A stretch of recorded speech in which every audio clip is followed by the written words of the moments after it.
صحابي دی حضرت ابو سلمہ رضی اللہ تعالی عنہ او د بیبی دا ام سلمہ رضی اللہ تعالی عنہ دی هم د هجرت اراده وکړه او دا هغه صحابي دی چې د خپل کور والا سره ام سلمہ رضی الله تعالی عنها سره د حبشې طرف ته هم هجرت کړي او چې کله د حبشې د هجرت نه واپس راغلل او د مدینې د هجرت حکم وشو نو دې ځان تیار کړ او مدینې طرف ته د هجرت لپاره هم تیار شول چې کله دوی د مکې نه ووتلل نو دغه وخت کې د ام سلمہ رضی الله تعالی عنها خاندان والا راغلل او ابو سلمہ رضی الله تعالی عنہ ته وایي چې دا زمونږ د قوم زنانه ده زمونږ د قوم جنۍ ده دا موږ سپتا باندې خرڅ کړې نه ده چې کله ته د حبشې طرف ته بوځې او اوسې مدینې ته بوځې ځان سره که ته ځې هجرت کوې ته ځه دا به درته موږ ایساره دا به درته نه پرېږدو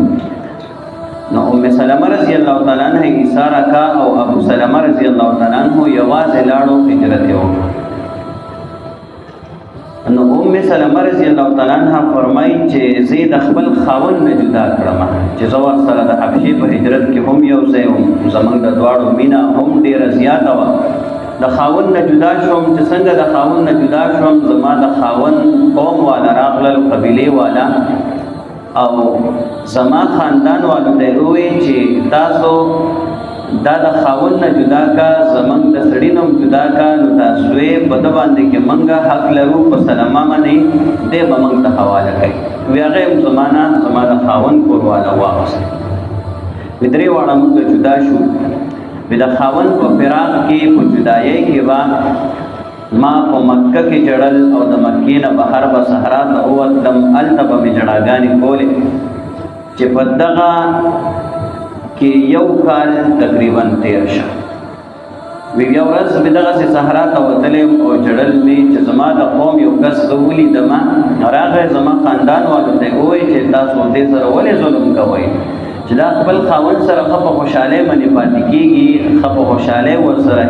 هجرت کوي پرېږدئ چې ځي وی زما خاندان والا تیار شو او زه یې پرېښوستم وی بیا څه کسان لاړل زما د خاوند خاندان والا پسې او زما زوی هم ترېنه راواغسته ما ته یې حواله کړه وی موږ دواړه شو زما بچی او زه ومه په بوخ باندې کېناستو او یوازې زه مدینې ته روانه شومه د مکې نه چې کله ووتلم بهر تنعیم ته چې ورسېدم په تنعیم کې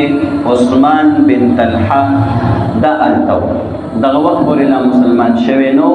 عثمان بن طلحه د دې نه وروسته بیا اسلام قبول کړی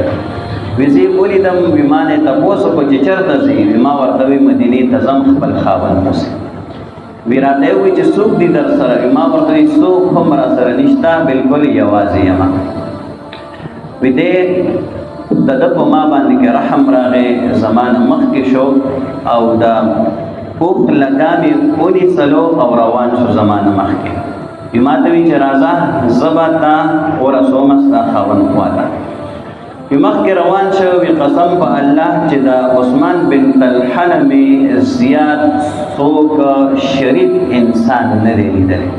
غونډ سفر کې 450 کیلومیټر نه د پاسه سفر دی وی په دې کې عثمان بن طلحه مخکې به و چې کله به د دمې وخت راغی نو اوښه به یې کېنوله اوښ به یې کېنولو او لرې به لاړ د یو اونې د سوري د لاندې به کېناستو او چې کله هلته به آرام وکړو کله به چې بیا د تګ وخت راغی نو بیا به راغی اوښ به یې پاسولو او لګام به یې ونیولو او مخکې به روان شو سفر کېدو ورځې تېرېدې چې زه یې قبا ته ورسولم او هلته یې ما ته ووایي چې دا هغه ځای دی دا هغه کلی دی چې په کوم کې ستا خاوند پاتې کېږي ورشه میلاو شه ورسره واپس بیا زمانه راغی نو دغه وخت کې لا دی مسلمان شوی نه دی وروسته ورته الله پاک بیا ایمان نصیب کړی او بیا مسلمان شوی نو دا ام سلمہ رضی الله تعالی عنها د دومره د تکلیف نه پس خپل خاوند ته ورسېدله